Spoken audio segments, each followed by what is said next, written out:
தாவேக்காவில் பிரபல திராவிட பேச்சாளர் நாடறிந்த பேச்சாளர் நாஞ்சில் சம்பத் தாவேக்காவில் இணைந்து விட்டார். ஜோரா கைதுங்க. அவரு பல கட்சிகள் பிரயாணித்து வந்தவர் தான், அதில் மாற்றுக்கருத்தில். பட் நல்ல ஒரு அனுபவம் உள்ள ஒரு நபர் அவர். தாவேக்காவும் காங்கிரஸும் காங்கிரஸில் இருக்கக்கூடிய கீழ்மட்டத்தில் இருக்காங்க இல்லையா நிர்வாகிகள், இவங்கெல்லாம் வந்து தாவேக்கா கூட கூட்டணி வைங்க அப்படிங்கிற ஒரு அழுத்தத்தை தொடர்ச்சியாக காங்கிரஸ் மேலிட பொறுப்பாளர்களுக்கும் தலைவர்களுக்கும் கொடுத்துக்கிட்டு இருப்பதாகலாம் செய்திகள் வந்தது. இன்னொரு பக்கம் காங்கிரஸுக்கும் தாவேக்காவுக்கும் ஒரு நல்ல நட்புறவு இருக்குங்கிற செய்திகளும் தொடர்ச்சியாக வந்து கொண்டிருக்கிறது. இதுவும் வேலை வேண்டுமா? ப்ளூ ஓஷன் இருக்கிறது. 10th 12th டிப்ளமோ டிகிரி படித்தவர்களுக்கு உணவு, தங்குமிடம், இஎஸ்ஐ, பிஎஃப் இன்சூரன்ஸ் உள்ளிட்ட சலுகைகளுடன் அனுபவத்திற்கேற்ற நல்ல சம்பளம் 15,000 முதல் 30,000 வரை. பெண்களுக்கு முன்னுரிமை. 2,000க்கும் மேற்பட்ட வேலை வாய்ப்புகள் உள்ளன. இப்போதே தொடர்பு கொள்ளுங்கள். Blue ocean. தாவேக்கா பற்றிய செய்திகளை தொடர்ச்சியாக நம்ம பார்த்துட்டு இருக்கோம். அந்த அடிப்படையில் தாவேக்கா செய்தி பார்க்கறதுக்கு முன்னாடி ஒரு செய்தியை நான் சொல்லிடுறேன். காங்கிரசினுடைய மேலிட பொறுப்பாளராக இருக்கக்கூடிய கிரீஷ் சோடங்கர் அவர் என்ன செஞ்சிருக்காரு அப்படின்னா, முதல்வர் அமைச்சரை வந்து சந்திச்சிருக்கிறாங்க. பொதுவாக வந்து ஒரு தேர்தல் நெருங்குது அப்படின்னா கூட்டணி பேச்சுவார்த்தை நடத்துவதற்கு ஒரு குழு ஏற்பாடு செய்வாங்க. திமுக ஏற்பாடு செஞ்ச பிறகுதான் பிற கட்சிகள் ஏற்பாடு செய்வாங்க. பட் இந்த முறை 5 பேர் கொண்ட குழு வந்து ஆல்ரெடி தமிழக காங்கிரஸ் ஏற்பாடு செஞ்சுட்டாங்க. அதில் அது செல்வ பெருந்தகை, காங்கிரஸ் கட்சியினுடைய தலைவர் செல்வ பெருந்தகை இருக்காரு. அதே மாதிரி கிரீஷ் சோடங்கர் தமிழக மேலிட பொறுப்பாளராக இருக்கக்கூடியவர். அதே மாதிரி அகில இந்திய காங்கிரசினுடைய செயலாளராக இருக்கக்கூடிய சூரஜ் ஹெக்டே, அதே மாதிரி நிவேதிக் ஆல்வா, அதே போல சட்டசபை குழு தலைவராக இருக்கக்கூடிய ராஜேஷ்குமார்னு சொல்லி 5 பேர் கொண்ட குழு பேச்சுவார்த்தை நடத்துவதாக, கிட்டத்தட்ட 39 தொகுதிகள் வேணுங்கிற மாதிரி காங்கிரஸ் தரப்பு கேட்கறாங்கன்ற மாதிரி செய்திகள் எல்லாம் வந்துட்டு இருக்கு. கடந்த காலத்தில் 25 தொகுதி கொடுத்தாங்க. அதில் வந்து 18 ஜெயிச்சாங்க. அப்புறம் வந்து அதில் 17 தொகுதியாக மாறிச்சு. இடைத்தேர்தல் நடந்துச்சு. பிறகு வந்து மீண்டும் அது திமுக எம்எல்ஏ தேர்ந்தெடுக்கப்பட்டு 18 தொகுதி காங்கிரஸில் வந்து கேட்டாங்க. 18 தொகுதியில் அவங்க வெற்றியை பெற்றாங்க. இப்போ வந்து 39 தொகுதி எங்களுக்கு வேணுங்கிற மாதிரி எல்லாம் கேட்டிருந்ததாக செய்திகள் வந்திருக்கிறது. இதில் என்ன விஷயம் அப்படின்னா, கிரீஷ் சோடங்கர் தனிப்பட்ட முறையிலையும் முதல்வர் சந்தித்து பேசினாரு. அந்த தனிப்பட்ட சந்திப்பில் என்ன நடந்திருக்கு அப்படின்னா, ராகுல் காந்தி கொடுத்த 3 நிபந்தனைகள் கடிதத்தை முதல்வர்கிட்ட கொடுத்ததாக செய்திகள் சொல்லுகிறது. அதில் முதல் நிபந்தனை என்ன அப்படின்னா, 39 தொகுதி இந்த முறை எங்களுக்கு வேணும் அப்படிங்கிற மாதிரி ராகுல் காந்தி கேட்டதாக செய்தி ஊடகங்கள் சொல்கிறாங்க. அதே போல் ஆட்சியில் பங்கு வேணும் அப்படிங்கிற மாதிரியும் அந்த நிபந்தனையில் அந்த கடிதத்தில் இருந்ததாகவும் சொல்லப்படுகிறது. இந்த கூட்டணி பேச்சுவார்த்தையெல்லாம் டிசம்பர் 20க்குள்ளே தொகுதி இந்த கேட்குறோம் இல்லையா, 39 தொகுதி எது சரி வரும் வராதுங்கிற பேச்சுவார்த்தையெல்லாம் டிசம்பர் 20க்குள்ளே முடிச்சிடணும் அப்படிங்கிற மாதிரி ஒரு லிமிட்டையும் செட் பண்ணியிருக்கிறாரு ராகுல் காந்தின்ற மாதிரி செய்திகளும் இன்றைய செய்தித்தாள்களிலே வந்திருக்கு. இப்போ நமக்கே வந்து சந்தேகம் இருக்குது. ஏன்னா காங்கிரஸ் பல இடங்களில் தோல்வி முகத்தை தான் சந்திச்சுட்டு இருக்காங்க. எந்த இடத்துலையும் அவங்க போட்டியிட்ட இடங்களில் பெரிய அளவில் வெற்றியெல்லாம் அங்கேயுமே இல்லை. இந்த முறைலாம் பார்த்தா ரொம்ப மோசம். 6 தொகுதி 7 தொகுதி தான் 6 தொகுதி தான் நினைக்கிறேன். 202 தொகுதி பீகார் சட்டசபை தேர்தலில் எடுத்திருந்தாங்க. ஸோ எப்படி பார்த்தாலும் காங்கிரஸ் தேய்வரையாகத்தான் போய்கிட்டு இருக்குங்கிறது எல்லோருக்குமே தெரியும். இது பத்தாமல் உள்ளுக்குள்ளேயே 1008 பிரச்சனைகள். எல்லா கட்சியிலுமே கோஷ்டி பூசல் இருக்கும். பட் காங்கிரஸுக்குள்ளே இருக்கிறது வெளியவே தெரிகிற அளவுக்கு சண்டை போட்டுப்பாங்க. அந்த அடிப்படையில் பார்க்கும் பொழுது 39 தொகுதி நான் ஏன் கொடுக்கணும் உங்களுக்கு, அப்படி நீங்கள் என்ன சாதிச்சிட்டீங்க அப்படிங்கிற ஒரு கேள்வியை திருப்பி திமுக கேட்டுட்டாங்க அப்படின்னா காங்கிரஸ் மூஞ்சி திருப்பி எங்கே வைப்பாங்கன்றது தெரியல. இது உண்மையிலே இந்த செய்தி உண்மையாக பொய்யாங்கிறதுக்கான முதல் கேள்வி எனக்கு எங்கே வந்துச்சுன்னா, 39 தொகுதி கேட்குறாங்க, கிட்டத்தட்ட ஒரு 37 தொகுதி கொடுக்கறதுக்கான வாய்ப்புகள் இருக்குன்னு சொல்லி சவுக்கு சங்கர்லாம் பேசின வீடியோவில் கூட நான் பார்த்தேன். ஏதோ 2 தொகுதி 3 தொகுதி வேணால் விடுவாங்க, பட் கொடுக்கறதுக்கு வாய்ப்பு இருக்குன்ற மாதிரிலாம் சொன்னாங்க. அந்த கொடுக்கறதோடு சேர்த்து அந்த 37லேயே சிறுபான்மை சமூகத்தை சார்ந்த அரசியல் தலைவர்களுக்கும் தொகுதி ஒதுக்கப்பட்டுன்ற மாதிரிலாம் சொன்னாங்க. பட் இது எந்த அளவுக்கு சாத்தியம்லாம் தெரியல. அடுத்து ஆட்சியில் பங்குன்னு ஒரு ராகுல் காந்தி கொடுத்த கடிதத்தில் ஒரு கிரைட்டீரியா இருந்துச்சு. அப்படின்னா ஆட்சியில் பங்குன்னா நீங்கள் கூட்டணியே வேணாம்பா, நீ போயிட்டு வாப்பான்னு அனுப்பி விட்றாங்க. உங்களால் எங்களுக்கு எந்த யூஸ் இல்லைன்ட்டு அனுப்பிச்சி விட்றாங்க. ஏன்னா இன்றைக்கி நிறைய திமுகவை சார்ந்த ஐடி விங் பொறுப்பாளராக இருக்கட்டும், இல்லை வந்து ஐடி விங் சார்ந்தவர்களாக இருக்கட்டும், திமுகவுடைய பிரமுகர்களாக இருக்கட்டும், சமூக வலைதளங்களில் காங்கிரஸை ஓப்பனாகவே விமர்சனம் பண்ணுறாங்க. காங்கிரஸில் வந்து இத்தனை தொகுதி கேட்குறாங்க, வேட்பாளர்கள் பற்றாக்குறையால் திமுகவிலேருந்து ஆட்களை வேணுன்ற மாதிரியும் கேட்குறாங்கன்ற கலாய்க்கிற அளவுக்குலாம் நிலைமை போயிட்டுருக்கு. அப்படி இருக்கும்போது ஆட்சியில் பங்கு கேட்டால் இது வந்து நிலைக்குமா இந்த கூட்டணி அப்படிங்கிற கேள்வி இருக்குல்ல. கூட்டணி நிலைக்குமாங்கிறதுக்கு பின்னாடி இன்னொரு பதில் இருக்குது, அதையும் நான் சொல்லிடுறேன்.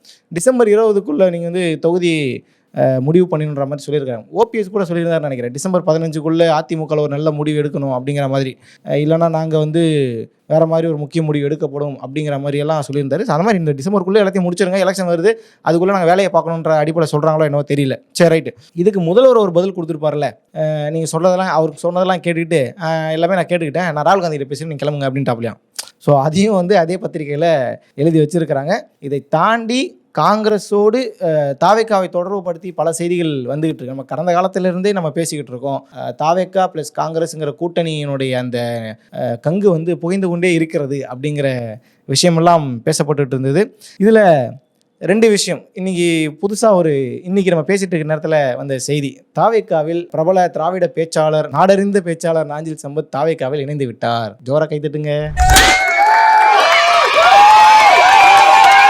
ஸோ நாடறிந்த பேச்சாளர், திராவிட பேச்சாளர்னு எல்லோருக்குமே தெரிஞ்ச அறிமுகமான முகத்தை கொண்ட நாஞ்சில் சம்பத் அவர்கள் தாவேக்காவில் இணைஞ்சிட்டார். நம்ம பேசிட்டு இருக்க இந்த சமயத்தில் வழக்கம் போல் கட்சியில் அவர் பல கட்சிகள் பிரயாணித்து வந்தவர் தான், அதில் மாற்றுக்கருத்தில். பட் நல்ல ஒரு அனுபவம் உள்ள ஒரு நபர். அவர் நம்ம ஐத்தமிழோட பல பேட்டிகள் கூட நம்ம எடுத்துருக்கிறோம். ரொம்ப நம்ம ஐத்தமிழோடு நல்ல நட்புறவோடு இருக்கக்கூடிய ஒரு நபரும் கூட. இதில் டேட்டா அனலிஸ்டாக இருக்கக்கூடிய பிரவீன் சக்கரவர்த்தி, காங்கிரஸை சார்ந்தவர், அவரும் வந்து விஜய் அவர்கள் தாவேக்காவில் பேச்சுவார்த்தை நடத்திட்டு இருக்காங்க. தனிப்பட்ட முறையில் நிறைய மீட்டிங்லாம் போடுறாங்கன்ற மாதிரில செய்திகள்லாம் கூட வந்துச்சு. சரி, இப்போ இது வரைக்கும் மேலிட பொறுப்பாளர்கள், மேலிட தலைவர்கள்லாம் பேசிட்டாங்க, ஓகே. பட் கூட்டணி தாவேக்காவும் காங்கிரஸும் கூட்டணி அமைக்க போது சொல்லிட்டு தானே இருக்கீங்க. இன்னும் வந்து கண்ணிலேயே நாங்கள் பார்க்கலையன்ற ஒரு கேள்வி இருக்குல்ல. எடுத்த வேகத்தில் நாங்கள் கூட்டணிக்கு வரமாட்டோன்னு யாராவது சொல்லிட்டாங்க அப்படின்னா காங்கிரஸில், அதோட தமிழ்நாட்டில் அவங்க காலி.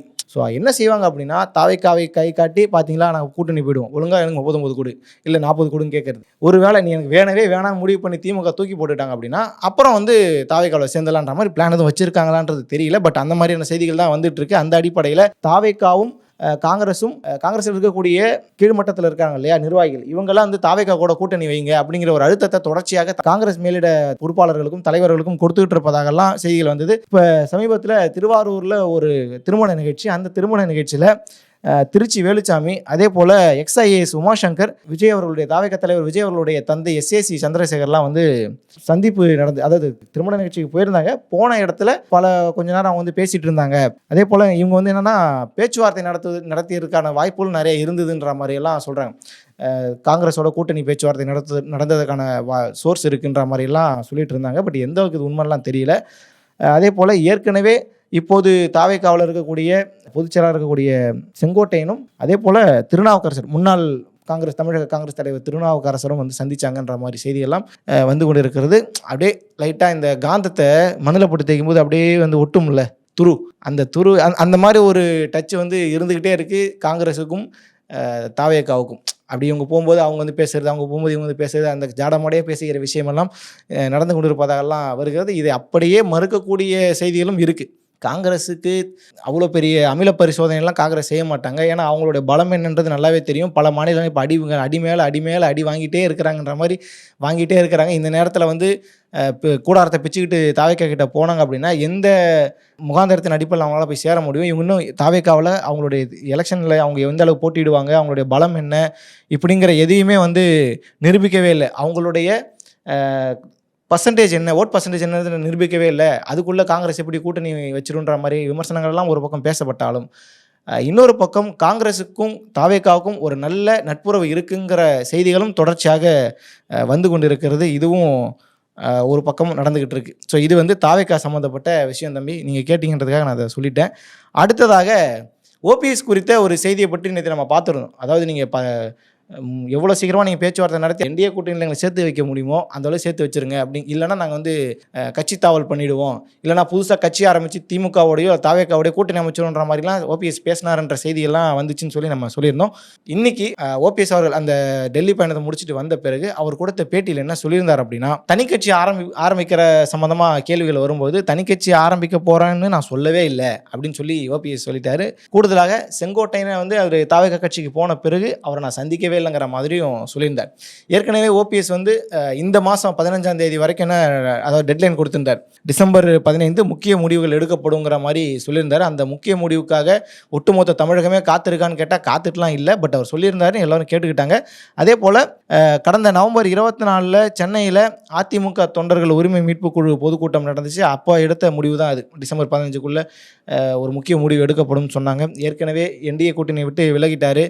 பலமுறை பிரதமரை சந்திப்பதற்கு வாய்ப்பு கேட்டும் சந்திப்பதற்கான சூழலை உருவாக்கி கொடுக்கல அப்படிங்கிற ஒரு காரணத்தை சொல்லியும் என்டிஏ கூட்டணி விலகிட்டார். பட் இப்போது மதில் மேலே இருக்கக்கூடிய பூனையாக எந்த பக்கம் தாவறதுன்னு தெரியாமல் இங்கிட்டும் முடியாமல் அங்கிட்டும் முடியாமல் சென்ட்ரலில் மக்கள் நீதி மையம் மாதிரி மையத்தில் நின்றுட்டு இருக்காருங்கிற விமர்சனங்கள் எல்லாம் தொடர்ச்சியாக வந்து கொண்டு இருக்கிறது. இன்றைக்கு மறைந்த முன்னாள் முதல்வர் ஜெயலலிதா அவர்களுடைய 9ஆம் ஆண்டு நினைவு தினத்தில் இந்த விஷயத்தெல்லாம் அவர் பேசியிருக்கிறார். இது முக்கியமான 2 அரசியல் தகவல்கள். அடுத்ததாக இன்னொரு விஷயம் என்னென்னா, சென்னையில் இருக்கக்கூடிய தூய்மை பணியாளர்கள் மண்டலம் 5, 6 மொத்தம் 15 மண்டலம், அதில் 5, 6ல் தொடர்ச்சியாக அவங்க போராடிக்கிட்டு இருக்காங்க. எல்லோருக்குமே தெரியும், செய்தி ஊடகங்களுக்கு தெரியும், அதே போல் பத்திரிகை ஊடகங்களுக்கு தெரியும். அங்கே அந்த பிரச்சனையை பற்றி நார்மலாக அப்டேட் கவனிச்சிட்டு இருக்கவங்களுக்கு உட்பட தெரியும் என்ன பிரச்சனை நடக்குது, ஏன் நடக்குது, அவங்க ஏன் போராட்டம் பண்ணுறாங்க, ஏன் ஆர்ப்பாட்டம் பண்ணுறாங்க, ஏன் உண்ணாவிரதம்லாம் இருக்கிறாங்கன்ற விஷயம்லாம் தெரியும். ஆனால் இவ்வளவும் கண்காணிக்கக்கூடிய இவ்வளோ விஷயத்தையும் கட்டுப்படுத்த வேண்டிய அரசு இன்றைக்கி அவங்கள ஒரு பெரிய பொருட்டாகவே எடுத்துக்கலையோங்கிற கவலை தான் நமக்கு அதிகமாகவே உருவாகிட்டு இருக்கு. என்ன அப்படின்னா, அவங்க கேட்குற விஷயம் 2 தான். ஒன்று, எங்களுக்கு பணி நிரந்தரம் செஞ்சு கொடுங்க. இன்னொன்று, இந்த தனியார் மயமாக்கலை விட்டு எங்களை அரசு வேலைக்கு எங்களுக்கு கொடுங்க. இதை தாண்டி அவங்க எதுவுமே கேட்கல. நீங்கள் கோடி எங்களுக்கு சொத்தை எழுதி கொடுங்க, இல்லை எங்களுக்கு பென்ஷனில் இவ்வளோ காசு வேணும், சம்பளத்துக்கு மேலே இது வேணும், அது வேணும், எதுவுமே கேட்கல. அவங்களுக்கான வேலை, நிரந்தரமான வேலை, தனியார்கிட்ட வாங்காமல் ஒரு கௌரவமாக அரசுக்கிட்ட இருந்து சம்பளம் வேணுங்கிற ஒரு அடிப்படையான 2 கோரிக்கை. இது வேலை செய்யக்கூடியவர்கள் கேட்க அவங்களோட உரிமை.